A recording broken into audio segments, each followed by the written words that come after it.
사도행전 7장 1절부터 16절까지 교독하겠습니다. 사도행전 7장 1절부터 16절.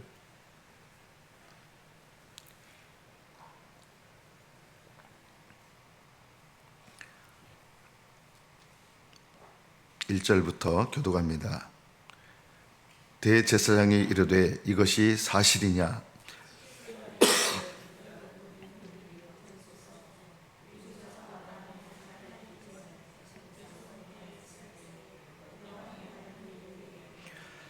이르시되 내 고향과 친척을 떠나 내가 너희에게 보일 땅으로 가라 하시니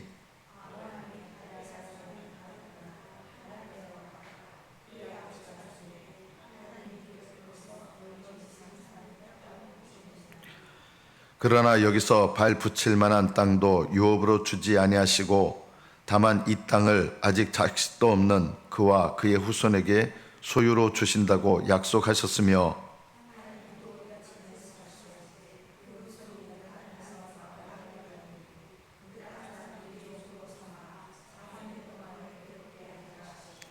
또 이르시되 종 삼는 나라를 내가 심판하리니 그 후에 그들이 나와서 이곳에서 나를 섬기리라 하시고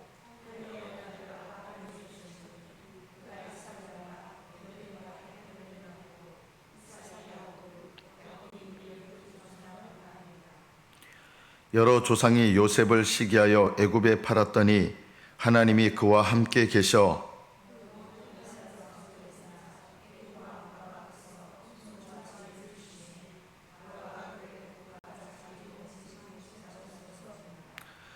그때 애굽과 가나안 온 땅에 흉년이 들어 큰 환난이 있을새 우리 조상들이 양식이 없는지라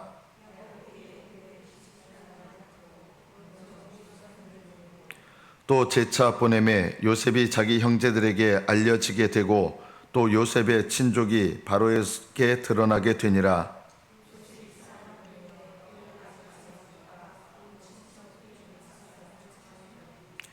야곱이 애굽으로 내려가 자기와 우리 조상들이 거기서 죽고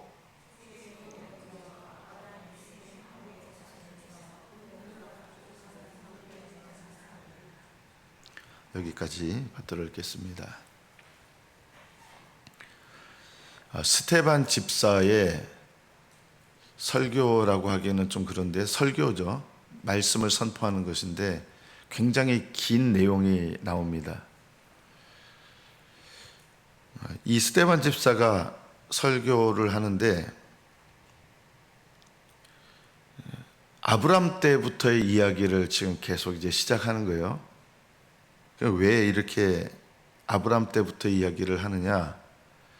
지금 이 스데반 집사의 설교가 어떤 질문에 대한 대답이냐면 대제사장들이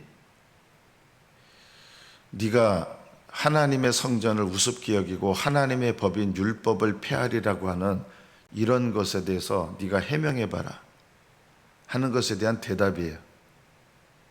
네가 성전과 율법을 무시하고 우습게 여기고 있다. 그래서 스데반 집사가 지금 아브람 갑자기 나는 그런 게 아니다 이런 얘기를 하는 게 아니라 아브람 이야기를 시작하는 거예요.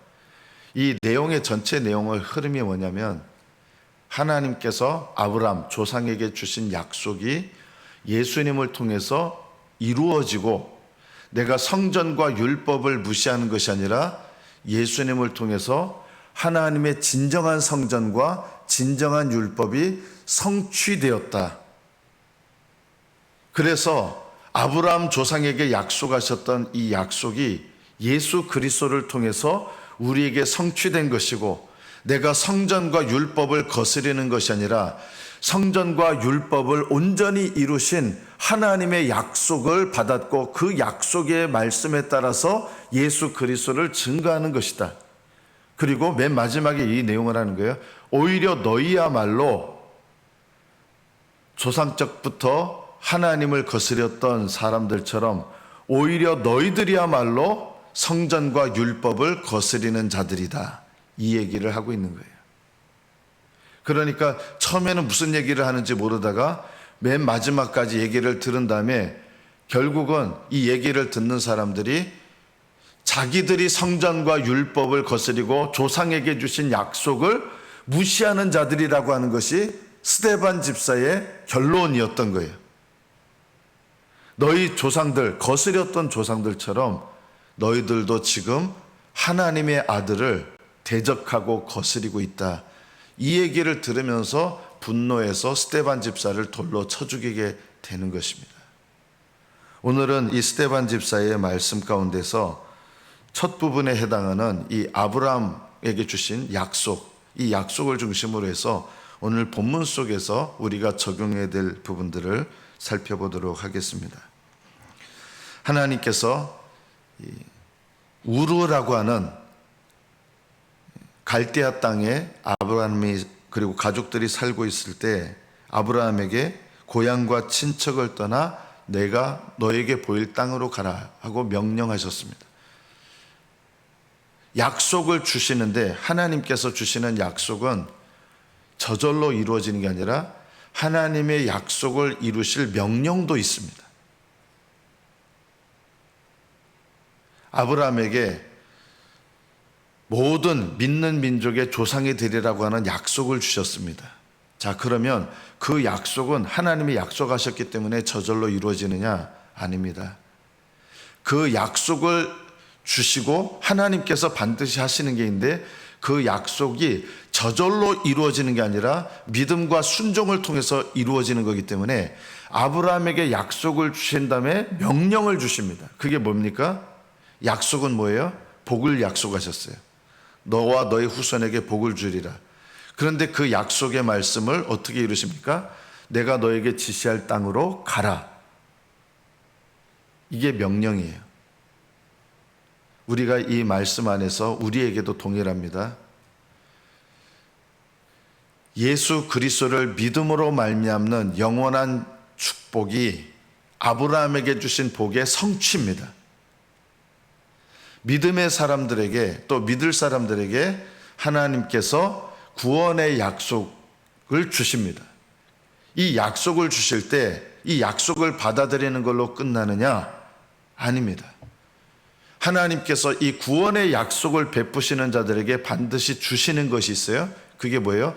아브라함에게는 약속의 땅으로 들어가라. 자, 약속의 땅에 들어간 다음에는 그 다음에는 어떻게 됩니까?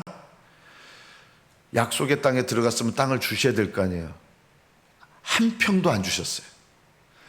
발 붙일 땅도 안 주셨어요. 약속의 땅에 들어간 다음에는 어떻게 살라고 명령하셨어요? 나그네로 살아라. 그래서 정착하지 않고 계속 텐트 치면서 옮겨 다니면서 산 거예요. 죽을 때까지 나그네로 옮겨 다니면서 살았습니다. 이것이 명령입니다. 그런데 아브라함에게 주신 명령을 따라서 약속한 땅으로 가잖아요. 가다가 약속한 땅에 들어가기 직전에 아버지가 하란 땅에 머물고 아브라함도 거기서 머뭅니다. 어떻게 됐습니까? 약속이 지체가 됩니다. 아브라함이 하란 땅, 약속의 땅으로 들어가지 못하고 아버지가 거기 머물면서 함께 머물게 되는데 그 하란 땅에 있는 동안 하나님의 약속은 폐지된 것은 아니에요. 그런데 지체가 되는 거예요. 아브라함의 아버지 데라의 뜻이 지체하다라는 뜻이죠. 이름대로 된 거예요. 어떻게 보면요. 하란 땅에 머물러서 아버지는 약속의 땅으로 가다가 멈춰서 더 이상 약속의 땅으로 들어가지 못합니다. 아버지 데라와 같은 그리스도인들이 많습니다. 아버지 데라와 같은 그리스도인들이 어떤 사람들이에요? 예수님을 믿는 것 같은데 약속의 땅에는 들어가지를 않는 거예요.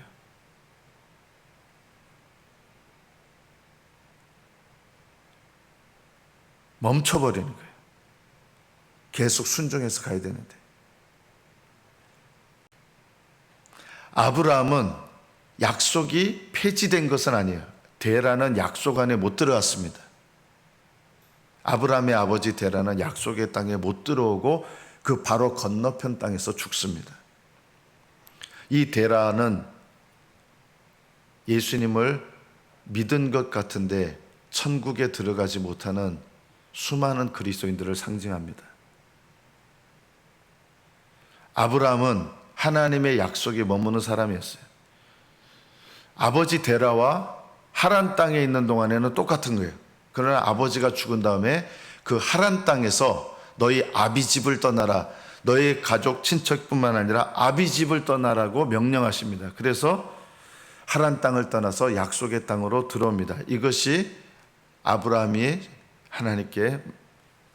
하나님께서 주셨던 이 명령에 순종하는 것입니다. 약속은 저절로 이루어지는 것이 아니라 하나님께서 그 약속을 이루시기 위한 명령에 순종하는 것으로 이루어지는 거예요. 예수님을 믿는 사람도요, 구원의 약속을 주신 다음에 주시는 명령이 있죠. 어떤 명령입니까? 나를 따라오너라. 많은 그리스도인들이 오해를 하십니다. 예수 그리스도로 믿음으로 말미암는 약속을 받는데 뭐는 하기 싫어요? 나를 따르라고 하는 명령은 따르기 싫어하는 거예요. 이 모습이 바로 뭐냐면 아브라함의 아버지 데라와 같은 모습인 거예요.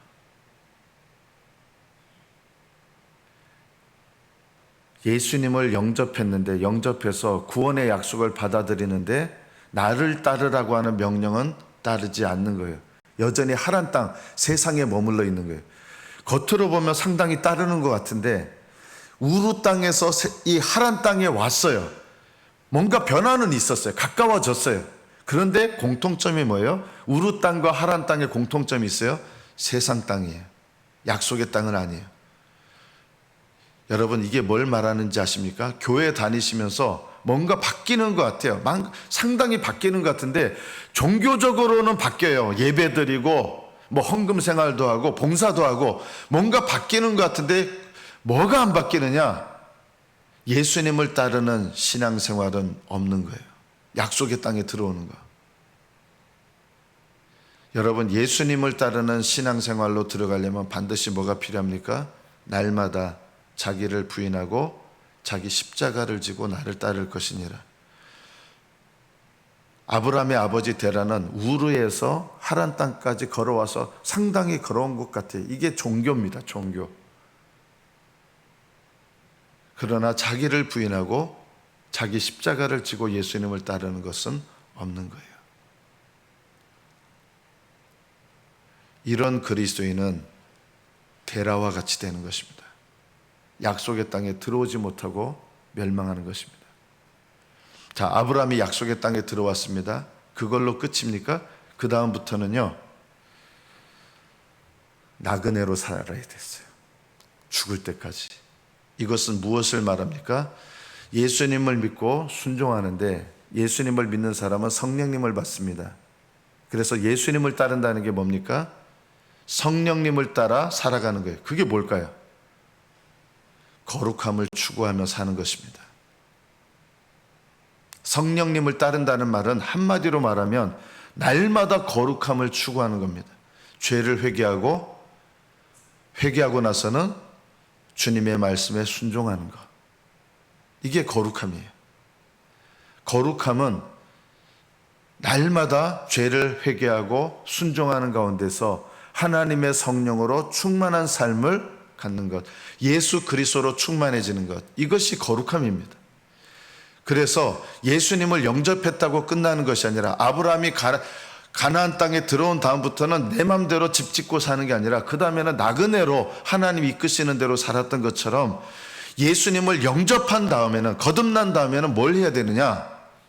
성령님을 따라 살아야 되는 것입니다. 이것이 믿음입니다. 아브라함은 그래서 죽을 때까지 나그네 삶을 살았고, 여러분, 가나안 땅에 들어왔을 때 한 평도 안 주셨어요. 아브라함에게. 왜냐하면 아브라함에게 주신 땅은 단순히 가나안 땅이 아니라 주님께서 이 땅에 다시 오셔서 주실 땅이기 때문입니다. 아브라함에게 땅을 주시겠다고 약속하셨어요. 아브라함은 받았어요. 약속으로 받았어요. 근데 경험적으로 그 땅을 받는 건 언제 받아요? 아브라함이 땅을 받을 때가 있어요. 언제 받을까요? 예수님 재림하실 때 받아요. 아브라함에게 땅 주십니다. 여러분도 땅의 약속을 받았습니다. 언제 주세요? 예수님 재림하신 다음에 주시는 거예요.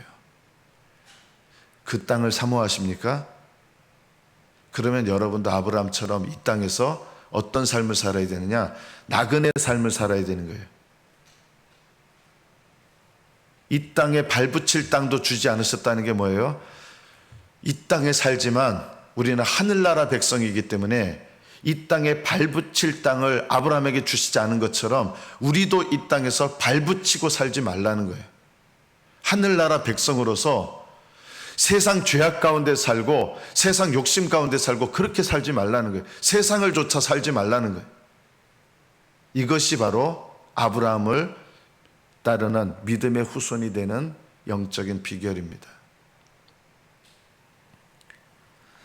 아브라함에게 복을 주셨는데 그 복은 세상에서 잘 되는 복이 아닙니다. 세상에서 잘 되는 복이면 살아있을 때 땅도 받고 이래야 되잖아요. 아브라함에게 주신 복이 뭐예요? 그 복을 이루시기 위해서 너는 나그네로 살아라. 그리고 너의 후손들이 네 복을 받게 되는데 아브라함의 복을 받은 후손들이 잘 나갔습니까? 너희 후손들은 종이 될 것이다 라고 했어요. 400년 동안 애굽 땅에서 종이 될 것이다. 아브라함에게 주신 복은요, 영적인 복이고 구원의 복이에요. 그래서 아브라함에게 주신 이 복이 어떤 복인지를 아브라함에게 나타내시기 위해서 주신, 아브라함에게 하라고 주신 명령이 있어요. 그게 뭡니까? 할례예요. 할례가 뭐예요? 할례는 아기가 태어나면 난 지 8일 만에, 물론 아브라함은 나이가 75 넘어가지고 할례를 받았죠. 아브라함이 가나안 땅에 들어와서 할례를 받게 되는데 남자의 성기 끝에 이 덮여 있는 부분을 그 당시에는 이제 돌칼이죠. 돌칼로 잘라내고 얼마나 그게 고통스럽겠습니까? 예전에는 뭐 마취제도 없는데 그 피를 많이 흘리죠.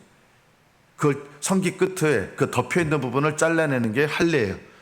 왜 아브라함에게 할례를 하라고 하셨을까요? 이것이 아브라함이 받을 복을 상징하는 예식이기 때문입니다. 아브라함의 복이 뭡니까? 바로 성기 끝에 이 덮여있는 포피를 잘라내는 것이 아브라함이 받은 복이에요. 이게 무슨 복이에요? 옛사람을 벗어내고 새사람을 입는 것. 그리고 이 땅에서 우리의 연약한 육신을 떠나서 거룩한 새 몸을, 부활의 몸을 받는 것. 여러분, 이게 바로 아브라함에게 주신 약속의 성취인 거예요. 이게 복이에요. 예수님을 믿는 많은 분들이 이 땅에 발붙일 땅 달라고 기도하고, 이 땅에서 성공하게 해달라고 기도하고, 이 땅에서 번영하게 해달라고 기도하고, 그거는 아브라함에게 주신 복이 아니에요. 하나님은 여러분에게 필요한 것을 여러분이 생각하는 필요대로 주시는 게 아니라 하나님께서 필요하다고 여기시는 건 주세요. 그런데 여러분에게 주신 복은 뭐예요? 아브라함의 복이에요. 아브라함의 복이 뭐예요? 부활의 복이에요. 옛사람을 벗고 새사람을 입는 복이에요. 거듭나는 복이에요. 부활하는 복이에요. 이게 아브라함에게 주신 복이에요. 이 복을 너뿐만 아니라 이방인들도 이 복을 받게 하겠다는 거예요. 이방인들에게 무슨 아브라함이 재산 나눠줬습니까? 아브라함이 받은 복은 거듭나는 복이요 부활의 복이기 때문에 예수님을 믿는 이방인들도 아브라함의 자손이 돼서 이 복을 받는 거예요. 여러분에게 주신 복도 뭐예요? 여러분, 거듭나는 복이고 부활의 복이에요. 이것이 복이에요. 이 복을 여러분에게 주시기 위해서 여러분에게 명령하시는 것이 있어요. 아브라함에게처럼. 뭘 명령하세요? 이 땅에 발붙일 땅 갖지 마라. 나그네로 살아라. 우리는 이 땅에서 나그네로 살아야 됩니다. 이 땅이 마치 내 영원한 땅인 것처럼 살면 안 됩니다. 우리는요, 본향이 있는, 하늘나라 본향이 있는 나그네들입니다. 하늘나라 본향으로 우리를 이끌어 가시기 위해서 하시는 일이 있습니다. 아브라함에게도 예수님 이 땅에 재림하실 때 그 땅을 주시고 영원한 축복을, 부활의 축복을 주시기 위해서 아브라함에게 오히려 뭘 주셨어요? 나그네로 사는 고난을 주시고요. 그 자녀들에게도 애굽의 종로로 가게 하신 거예요. 하나님 방법은 놀랍죠? 그 자녀들 가나안 땅에서 축복되게 하신 게 아니라 기근이 들게 하셔서 애굽 땅에 가게 하시고 거기서 400년 동안 종로로 가게 하신 거예요. 왜 종노릇하게 하셨어요? 그 종노릇함을 통해서 이스라엘 백성 전체가 하나님을 향해서 부르짖게 만드시고, 그 부르짖는 이스라엘 백성을 하나님이 애굽에서 구원하셔서 구원의 복을 주시는 것, 이스라엘 백성 전체에게 구원의 복을 주시는 것이 하나님의 계획이에요. 그래서 하나님께서 여러분에게도 동일하십니다. 여러분이 약속의 자손이기 때문에 여러분에게 행복한 인생 주시지 않습니다. 오해하지 마세요. 하나님께서 여러분에게 행복한 인생 주시지 않았어요. 이 땅에서요. 어떤 인생으로 이끌어 가세요? 거룩한 인생 되게 하세요. 거룩한 인생이 되게 하시려고 이 땅에서 여러분 수치 겪게 하시고 빼앗아 갖기도 하시고, 여러분이 소망 두는 것, 하나님 잊어버리고 소망 두는 것 뺏어가세요. 하나님 잊어버리고 거기다가 내 마음을 두는 거 뺏어가 버리세요. 하나님이 골탕 먹이시려고 그런 게 아니라 우리의 복은 하늘이고 하늘에 있는 것이고 영원한 복이기 때문에 여러분이 물질에 마음을 두지 못하도록, 세상에 마음을 두지 못하도록 하나님을 잊어버리고 여러분 행복하잖아요. 놀랍게도 하나님은 그 행복 빼앗아가 버리십니다. 이해가 되십니까? 하나님 잊어버리고 행복하면 행복을 빼앗아가 버리세요. 왜냐하면 영원한 복을 주셔야 되기 때문에. 하나님을 잊어버리고 잘 나가면 잘 나가는 게 끊어지게 하세요. 하나님을 잊어버리고 이 세상에 마음을 두면 마음을 두는 것마다 하나님 가져가세요. 하나님께서 여러분을 괴롭게 하시는 게 아니라 그것을 통해서 영원한 것들에 소망을 두고 영원한 축복을 받게 하시는 거예요. 이 세상에서 일어나는 일들에 대해서 여러분이 연습해야 될 게 있습니다. 늘 연습해야 될 거. 원망하지 마시고 불평하지 마시고 비난하지 마시고 비판하지 마십시오. 저는 개인적으로 지금 대통령님하고 이렇게 방향이 달라요. 자, 그런데 제가 이렇게 유튜브를 보면서 어떤 분은 맨날 이렇게 얘기하더라고요. 뭐 이재명은 이렇게 하시면 안 돼요. 믿는 사람들은요, 제가 그분 믿음 좋으신 분인데도 안타까워요. 믿는 사람들은 어떻게 되는지 아세요? 하나님께서 주신 권세이기 때문에 정말 마음에 분통이 터지든 어떻게 되든 그것과 상관없이 이 세상 권세를 인정하는 모습을 가져야 됩니다. 그리고 원망을 터뜨리고 불평을 터뜨릴 필요 없습니다. 하나님 앞에 기도하셔야 되고요. 여러분이 악한 도구가 되지 마십시오. 악한 도구에 동조하지도 마십시오. 그리고 악한 도구를 통해서 하나님 나를 인도하실 때 원망과 불평도 하지 마십시오. 이것이 우리가 잊어버리지 않아야 될 세 가지입니다. 하나님은 이스라엘 백성 보십시오. 애굽을 악한 도구로 사용하셔서 400년 동안 종로로서 신음하게 하셨습니다. 애굽은 악한 도구예요. 나중에 심판하세요. 악한 도구는요. 악한 도구로 쓰임받는 자들은요, 심판하세요. 그런데 왜 악한 도구를 우리에게 허락하시느냐? 그 악한 도구를 통해서 하나님 앞에 내가 깨달아서 하나님을 향하라고요. 그래서 이 세상 나라에 두신 권세들이 정말 내가 마음에 안 들고 분통이 터진다 하더라도 분통 터뜨리지 마세요. 그것은요, 올바른 방향과 방법이 아닌 거예요. 그렇게 하시면 안 돼요.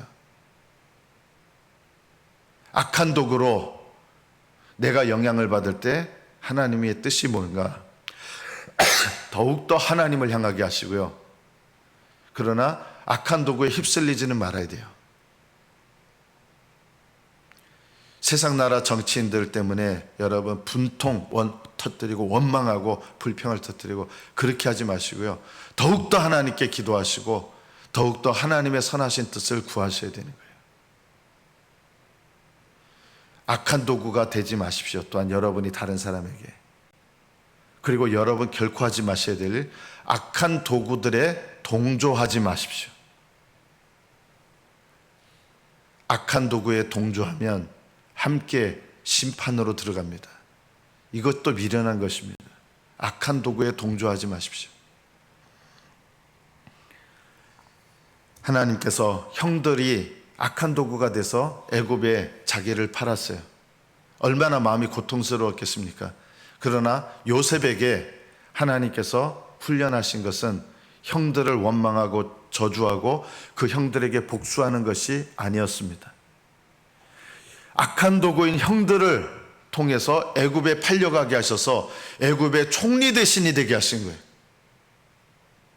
그럼 형들의 잘못은 잘못이 아닙니까? 하나님은 악한 도구를 하나님 방법으로 심판하세요. 그것은 하나님께 맡겨야 될 일이에요. 기도하면서. 요셉이 형들, 악한 도구로 쓰임받았던 형들에 대해서 복수하길 원하셨습니까? 아닙니다. 오히려 요셉은 악한 도구였던 형제들에 대해서 하나님 뜻에 또 순종했어야 되는 거예요. 그 형제들을 기근이 들어가지고 다시 오게 해요. 기근도 하나님께서 이 이스라엘 백성을 오게 하는 방법이에요. 왜 오게 하셨을까요? 한편으로 보면 기근에서 건지시는 것 같은데요. 왜 또 이스라엘 백성이 다 오게 하셨느냐? 400년 동안 종노릇하게 만드시려고 오게 하신 거예요. 여러분, 이 역사를 알아야 돼요. 기근에서 구원하시려고 요셉을 먼저 보내셔서 요셉을 통해서 부양받게 하는 것만이 하나님 뜻이 아니라, 그래서 온 가족이 다 와서 그 자손이 퍼진 다음에 400년 동안 종노릇, 노예살이 하는 게 하나님 뜻인 거예요. 여러분의 인생 가운데 겪게 되는 물질적인 어려움들, 여러 가지 고난들, 또 세상 정치인들, 세상 정치인이에요. 우리 대통령님도 세상 정치인이에요. 저는 개인적인 생각이에요. 악한 도구로 쓰일 가능성이 높으시다. 그러나 그것에 대해서 우리가 어떻게 반응해야 되느냐? 분통을 터뜨리거나 원망하거나 이렇게 해서 안 됩니다. 하나님께 내가 더욱더 거룩해야 되고 깨어 기도해야 되고 하나님 뜻을 따라 반응하는 법을 배워야지 세상적인 방법에 휩쓸리면 안 됩니다. 우리가 이것을 이 시대에 배워야 됩니다. 하나님께서 여러분 주변에 악한 도구를 허락하실 때 이것을 꼭 기억하십시오. 하나님, 이 악한 도구에 대해서 제가 어떻게 반응하고 어떻게 생각하고 어떻게 응답해야 됩니까? 하나님 뜻대로 반응하기를 배우십시오. 여러분 주변에, 여러분의 삶 속에 악한 도구들로 통해서 일어나는 많은 일들이 일어날 때 하나님께서 내 죄를 깨닫게 하실 때도 있고, 회개하게 하실 때도 있고, 잠잠하게 하실 때도 있고, 겸손하게 하실 때도 있고, 낮아지게 하실 때도 있는 것입니다. 분통을 터뜨릴 이유가 없습니다. 마지막으로 우리가 본문을 통해서 기억하셔야 될 것이 있습니다. 흉년이 들어서 큰 환란이 됐을 때 일어났습니다. 하나님 이것도 다 쓰시는 거예요. 이 흉년을 통해서 이스라엘 백성을 다 가나안 땅을 떠나게 하셨어요. 이것도 하나님의 섭리예요. 야곱이 이게 두려웠던 거예요. 약속의 땅을 떠나면 안 되는데 하나님께 여쭤봤죠. 그러니까 야곱에게 나타나셔서 염려하지 마라, 내려가라 하시는 거예요. 이게 다 하나님 계획이에요. 전혀 인간의 생각과는 달랐던 거예요. 이삭은 가나안 땅을 못 떠나게 하셨는데 야곱은 가나안 땅을 떠나게 하셨어요. 하나님께서 이끄시는 방법이 다 다른 거예요. 사람마다 다르고 하나님께서 인도하시는 방법이 그때그때마다 다른 거예요. 왜 나는 이렇게 하고 왜 저 사람은 저렇게 합니까?